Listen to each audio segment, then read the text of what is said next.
Before you spend a single dollar getting your house ready to sell, you need to watch this video because I have sat across from sellers right here in Austin who have spent $10,000, $15,000, even $20,000 on repairs and updates before listing. And it did not move the needle on the sales price. Not even close. In some cases, it actually made things more complicated. I'm going to show you exactly where some sellers waste money and what to do instead.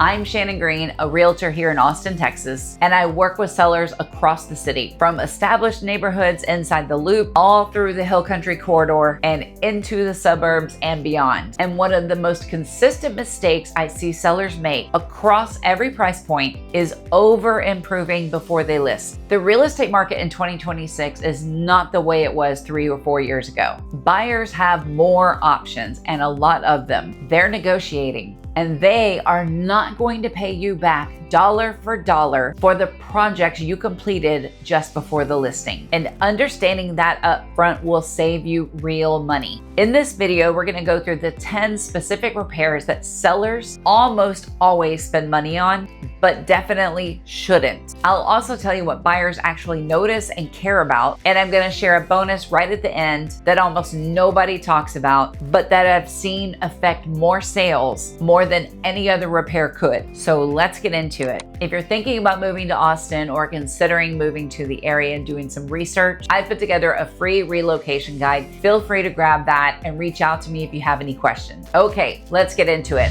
Number one, and this is a big one, a full kitchen remodel. I cannot tell you how many times I've had a seller say, I'm just gonna remodel the whole kitchen before we list. I think I'll get more money for it. And I've had to pump the brakes really hard. A full kitchen remodel, new cabinets, countertops, backsplash, appliances, the whole thing can easily run up to $60,000 and more, depending on the size of the kitchen and the finishes that you choose. And here's the problem. Buyers don't give you that money back. According to Remodeling Magazine's cost versus value report, a major kitchen remodel typically returns somewhere between 30 and 50 cents on the dollar, sometimes a little bit higher than that. That means if you spend $40,000, let's say, you might see $15,000 to $20,000 reflected in your sales price. That's it.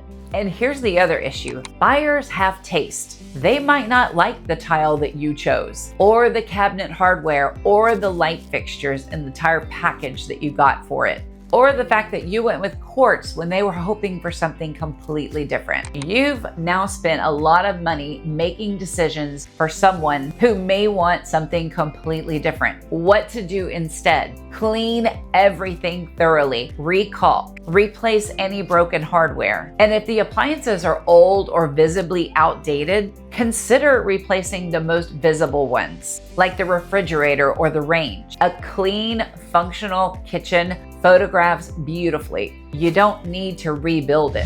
Thinking about relocating to Austin or the surrounding areas? Well, I've got just the thing for you. My team and I have taken the time to create the ultimate relocation guide, which is meant to save you hours of research, and I've linked it down below. From top employers to the best hospitals and a boatload of other things you might need to know before making the move. And the best part is it's 100% free. Just click the link in the description or the top pinned comment. I hope that helps. Number two is adding a bathroom where one doesn't exist. This comes up more than you'd think, especially in older Austin homes. Some of the original ranch style builds from the 70s and 80s, where the floor plan might have only had 1.5 baths. Sellers think that adding a bathroom will dramatically increase their value. And while an additional bathroom does matter to buyers, the cost of adding one from scratch, the plumbing, the permitting, the tile, the fixtures, can easily run up to $40,000. The return is a good return, but maybe slightly better than a kitchen, maybe not. But it's definitely not gonna be dollar for dollar. And the timeline risk is real. Construction delays before a listing are brutal, unless you are trying to improve a property from a genuinely uncompetitive situation, like a 3-bedroom, 1-bath, where all the comps are 3-bedroom, 2-bath. This is not where your money should be going before the listing. I just sold a house last week that had 1 bathroom. And initially I was concerned, but pricing it right and marketing it right, we went under contract in 11 days because there is a buyer for every home out there. And this couple wanted that home in that neighborhood. So I'm so happy that they got it. 1 bathroom. Initially, I was worried, but at the end of the day, it sold perfectly. And now if they truly want another bathroom, they can add it on. Number 3, putting luxury finishes in a home that isn't priced in a luxury segment. This is what we call over improving for the neighborhood. And I've just recently seen this nightmare. If you're in a neighborhood that sells between $500,000 and $650,000 and you install $20,000 of custom cabinetry, put in a designer tile package, high-end light fixtures, and a full outdoor kitchen, buyers at that price point are not going to pay you for it. They're buying the neighborhood, the area, the schools, the location. For instance, a Leander buyer that's buying in the $575,000 range is not going to offer you $615,000 because you decided to install a beverage fridge and a pot filler. It's just not going to happen. Here's the reality. Luxury finishes only command luxury prices when the whole package supports it. The street, the comps, the square footage. When they are isolated upgrades in what we would call a mid-market range, buyers either don't notice it, don't care, and this happens, they actually get suspicious. Why did someone spend this much money right before they sold? So save the high-end finishes for high-end homes. In that $500,000 to $700,000 range, clean, functional, and well-maintained will beat over-improved every single time. Number 4, replacing a roof that doesn't need to be replaced. Roofs are one of the first things that sellers will panic about when they're getting ready to list their home, and rightly so, I get it. They know their home is going to go through an inspection on the buy side, but not every older roof needs to be replaced before listing. If your roof has functional life left and has no active leak, no damage, no missing shingles, replacing it preemptively is just unnecessary. And a roof can cost between $10,000 and $20,000 here in Austin for an average home. Here's what I recommend instead. Get a roofer out to your house. Have a professional inspection of the roof done before you list it. And if they find any minor issues like some sealant around a vent, maybe a few shingles need to be replaced, then do those targeted repairs. It is a fraction of the cost, and you can disclose the inspection as evidence of good faith to the buyers. Now, if your roof is completely aged out, like beyond 16 years, you might want to call an insurance company too to get their opinion on how it would be insured, so that you know what you might be walking into after that inspection. Because a buyer's inspector might flag the age of the roof, but not always does age mean failure. Let the inspection process drive the decisions that are made afterwards. Don't go into pre-listing panic. Okay, number 5, paying for a full furniture staging package when you don't necessarily need one. Now, I want to be careful here because staging done right is genuinely one of the highest returns you can do to prepare yourself to list your home. Staged homes do sell faster and for more money. That part is true. But there's a difference between strategic staging and a full $5,000 to $10,000 furniture rental package drop-off into a home that didn't need it. I see sellers, especially in those higher price points, get talked into completely furnishing a vacant home. There's rented pieces, they're carrying the monthly cost. Be very careful about what you are doing when you stage your home. Here's what I recommend instead. If you are still living in your home, work with a stager. They can come in for a consultation. It's typically about $150 to $300, and they will walk through your home and tell you exactly what to remove. They will flag the things and tell you to remove those out of the rooms. They'll tell you what to rearrange and then what to add. It is a fraction of the cost and the impact is significant. If the home is vacant, targeted staging in just the key rooms is all that you really need. The primary bedroom, the living room, and the kitchen is almost always enough. You don't need to furnish every room. The goal of staging is to help buyers feel the space, not to give them a furniture catalog. Less is almost always more. Okay, we're right at the halfway point. I want you to stay with me because the next few items are ones that sellers will typically argue with me the most. And once I explain the reasoning, it almost always clicks. So let's keep going. Number 6 is a major landscaping overhaul. Now, no joke, curb appeal matters. I am not going to tell you to ignore the front yard, but there's a difference between cleaning up your landscaping and doing a full landscape redesign.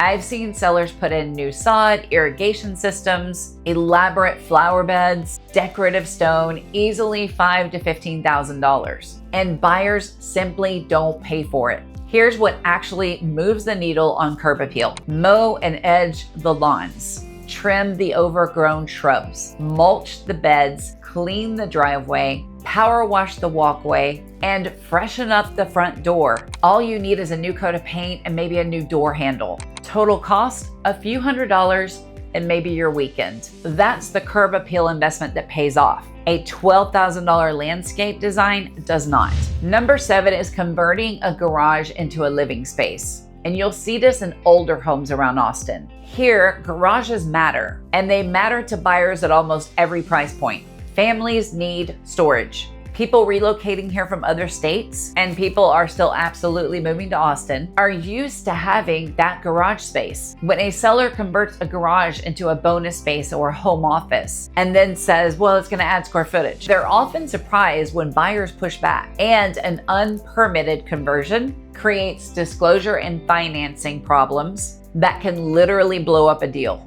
And if you've already done this, we will work with it. But if you're considering as a pre-listing project, just don't do it. The buyers who need a garage will simply just move on to the next house. Number 8 on the list, repainting the entire interior in trendy, bold colors. Fresh paint is one of the highest return improvements you can do before selling your home, but only if you go neutral. Warm whites, creamy off-whites, soft warm taupes. Colors that photograph beautifully and let buyers mentally put themselves there and place their own furniture. Where sellers go wrong is choosing colors that are on trend or personal to them. And what that does to a buyer is it looks dated. When they walk in cold and they're expecting bright light and they see these bold colors, it's going to turn them off. Cool grays had their moment. Those are now kind of reading sterile and flat in most homes. Bold sage walls, a navy blue coloring in a bedroom, terracotta in the dining or kitchen. These are all great colors if you're living in that home long term. But when you're selling, you're trying to open up the window to the broadest potential of buyers to come into your home to have the potential to buy it. If your current paint is dated, chipped, or has a lot of color variation from room to room, yes, repaint in neutral colors. That is money well spent. But if you're simply painting to swap out one bold color to another, just skip it. Okay, number 9 is finishing an attic or a bonus space. Austin doesn't have a ton of basements. Our soil just doesn't do well for that kind of thing. But we do have attic spaces, bonus rooms, flex rooms, and sellers sometimes want to finish them out before they get ready to sell. But here's the thing. Finishing out an attic or a bonus space is expensive. You're talking $50,000 or more when you're including HVAC, insulation, flooring, drywall, framing, all the things. And it requires permits. If permits aren't pulled, it's going to create a disclosure problem.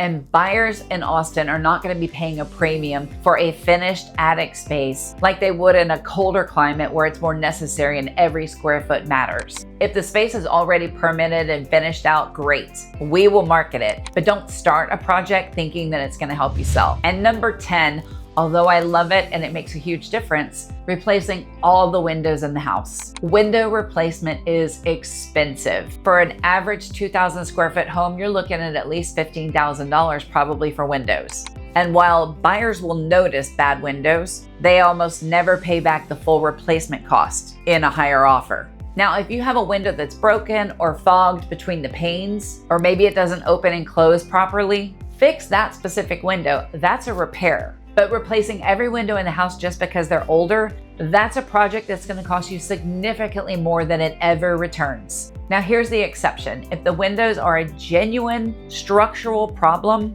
or an energy problem that might surface during the inspection, In that case, let's sit down and talk about it and figure out the math to see what makes sense to do. Now for the question of the day. For those of you that are thinking about making the move to the Austin area, where are you coming from? And what's the main reason that you're leaving your current area? I'm truly curious, so make sure that you let me know in the comments below. I want to hear what you have to say. Also, if you have any questions or thoughts, you can leave those in the comments below as well. Or even better, you can call, text, or email me. My information should pop up on the screen. Okay, I promised you a bonus, and this one's important because it doesn't get talked about nearly enough. The single most important thing you can do before listing your home in Austin, it's not going to be a repair. It's a deep clean and declutter. And I mean a real deep clean. Baseboards, ceiling fans, grout lines, window tracks, the inside of the oven, the garage floor. Hire a professional cleaning crew if you need to. It'll typically run you between $200 and $400 for an average home. And the impact on your photos will be immediate. And when people walk into your home, potential buyers, and they see how clean it is, it's a whole different perception.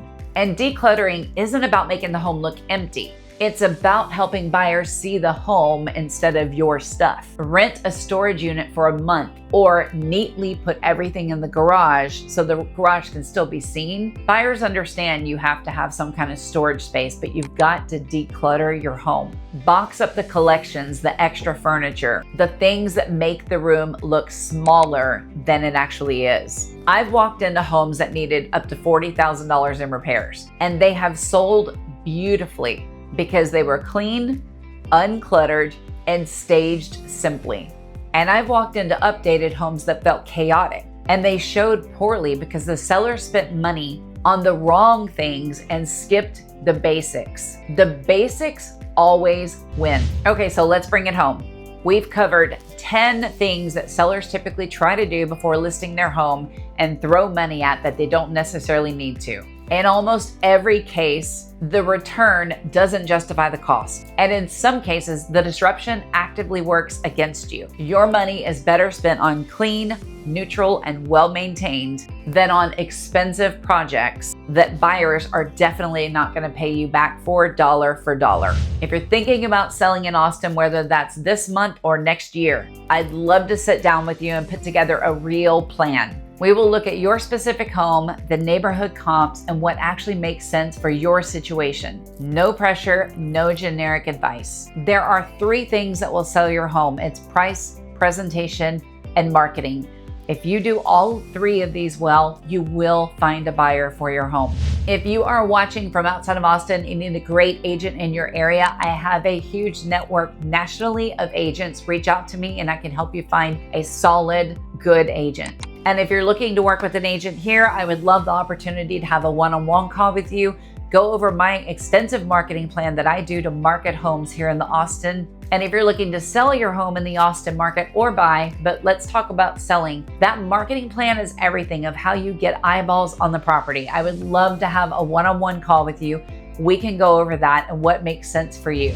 If this information was helpful, like and subscribe to my channel. I like to put out good content to help you buy or sell in this market. And I will see you on the next one.